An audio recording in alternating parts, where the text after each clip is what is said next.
Con las candidaturas casi completas, el país se alista para decidir quién tomará la posta del gobierno por el próximo año y medio de gestión. ¿Cómo avanzan las campañas de los presidenciables? La entrevista a la carta, en diálogo directo con los protagonistas de los hechos. Está con nosotros Juan Francisco Camino, él es analista político. Doctor, gracias por estar aquí. Gisela, muchas gracias por la invitación. Un saludo a todos quienes nos escuchan. ¿Cómo cree usted que han canalizado o capitalizado los candidatos su participación en el debate presidencial?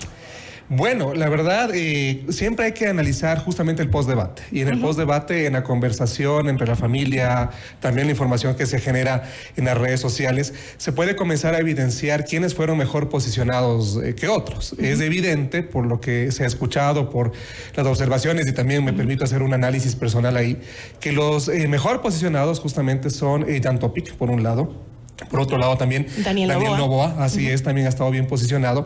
Y creo que son los que mejor han aprovechado estos días para tratar de apuntalar sus candidaturas. Si bien es cierto, ahorita no podemos tener información de encuestas porque están prohibidas justamente por ley, pero en la conversación que se genera, si bien es cierto, yo soy un poco reacio a afirmar que la información de redes sociales es lo valedero. También es importante escuchar a la gente, pero un poco por lo que vamos escuchando, por lo que se va posicionando, podríamos entender que ellos son los que mejor han posicionado.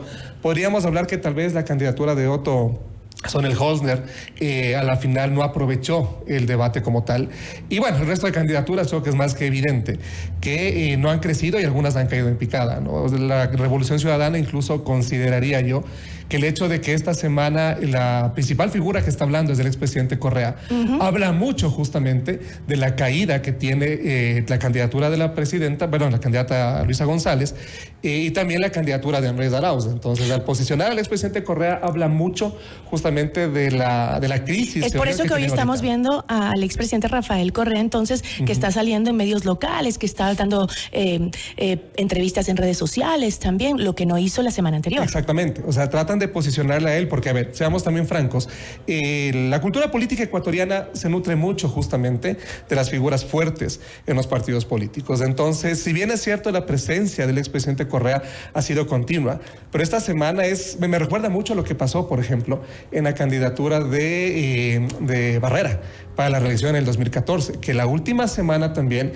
hubo un posicionamiento sobre todo. Pero ahí le fue perjudicial. Le fue perjudicial, y también hay que considerar algo. En ese momento Correa era presidente, entonces tenía también la capacidad de tener mayor presencia, incluso. Y también ya estaba desgastado en su gobierno. Estaba desgastado y era evidente que la candidatura de Barrera también había acusado mucha debilidad. Había críticas también a su gestión en ese momento.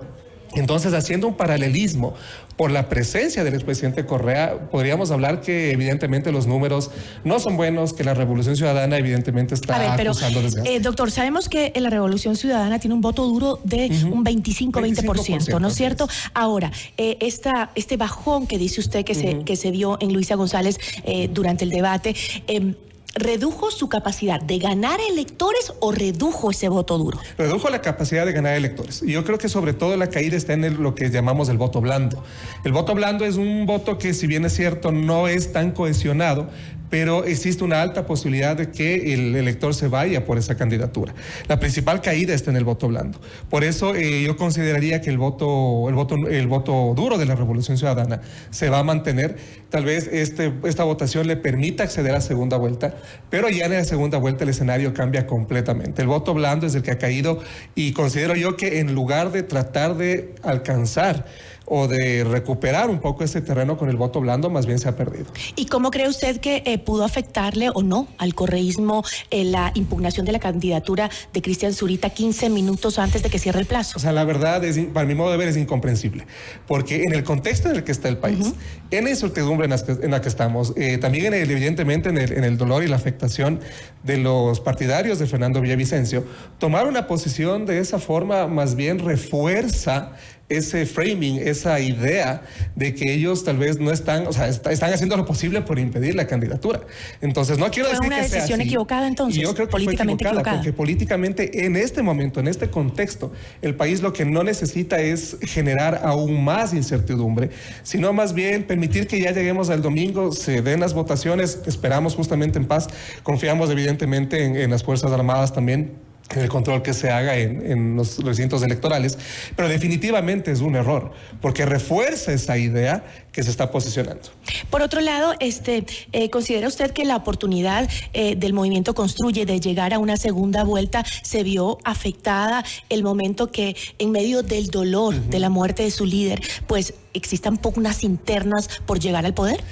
Lamentablemente sí. ¿Por qué? Porque, como le decía hace un ratito, nuestra cultura política, o sea, mucho necesita de ver al candidato, de ver al líder presente. Entonces yo creo que la lamentable situación, el lamentable asesinato de Fernando Villavicencio, evidentemente genera ya una debilidad en la candidatura. Si a eso sumamos, que fue, creo que cuestión de horas, en la cual comenzamos ya a ver esa pugna interna, evidentemente desgasta aún más y sobre todo desgasta en la situación emocional en la que están sus partidarios y evidentemente eso complica aún más las opciones. Aparte, a mí me sorprende que desde el inicio no haya sido Cristian Zurita, por ejemplo, porque siempre fue cercano a Fernando Villavicencio, estuvo con él en varias denuncias de corrupción y la verdad el candidato mire que su mismo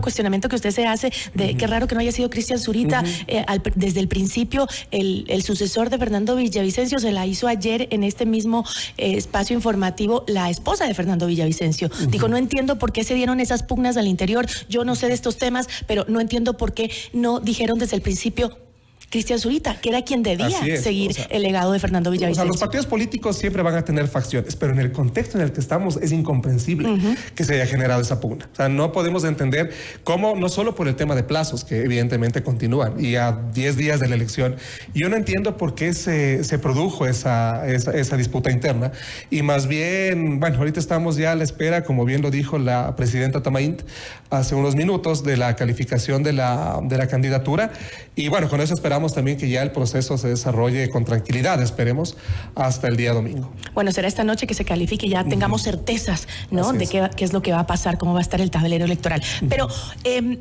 nada más una pregunta que me falta es, hablando del Consejo Nacional Electoral, ¿cree usted que tenía alguna manera el Consejo Nacional Electoral para tratar de darle igualdad de oportunidades en esta campaña al movimiento Construye? La verdad es, como es una situación atípica, o sea, es una cosa que nunca hemos vivido. Porque es algo que se están quejando, ¿no? No tenemos igualdad de oportunidades. Y creo que se están quejando, o sea, de manera muy, o sea, es justa su reclamo. Y de hecho, lo que ha procedido en estos días ha evidenciado que no van a estar, al menos en el imaginario de la gente, en igualdad de condiciones al no participar en el debate, al tener estos días, si bien es cierto, sí, campaña con el número de la lista haciendo referencia a Fernando Villavicencio, pero no directamente a Cristian Zurita. Tal vez lo que se pudo haber hecho, y ahí sí yo me permito discrepar con la presidenta Tamaint, se pudo haber movido unos días del debate, tal vez para la noche de hoy, quién sabe. Permitir en este caso que participe. La respuesta de la presidenta del Consejo Nacional Electoral fue que era infructuoso. Exactamente, yo dijo que ella es infructuosa, pero también hay que considerar que las formalidades no deben impedir el cumplimiento de los derechos, hacer goce de los derechos, y eso es algo que dice la Constitución. Y hay que permitir y sobre todo darle prioridad a que se pueda hacer uso del derecho a la participación, hacer énfasis en estos momentos tan aciagos para el país, justamente la oportunidad para que la gente pueda ejercer un voto informado, pueda ejercer... Creo que es una responsabilidad compartida, doctor. Porque, como decíamos, ¿no? El partido en el momento de dolor y todo, empezando a disputarse la sucesión de Fernando Villavicencio, en lugar de tomar una decisión pronto, y también el hecho de que si es una elección especial también se podían hacer cambios especiales, ¿no? O sea, ahí entra un poco la disyuntiva, ¿no? Entre poder hacer ese tipo de cosas para garantizar, o sea, el ejercicio de los derechos y también un poco ceñirse demasiado a la ley. Como es algo tan inédito en nuestra historia democrática, la verdad sí deja bastantes lecciones que hay que tomar en cuenta. Y sobre todo yo creo que la lección más importante es justamente entender que la democracia tiene que construirse a partir de consensos, tiene que construirse por favor en paz. escuchando al otro. La democracia no se hace escuchando al que piensa igual que yo. La democracia sobre todo se hace, se construye y se consolida escuchando y permitiendo la participación del que no piensa como yo. Así es, perfecto. Gracias por dejarnos con esa mención tan importante. Muchísimas gracias. Gracias, Gisela. Agradecemos a Juan Francisco Camino, analista político. Somos tu mundo, FM Mundo. Somos FM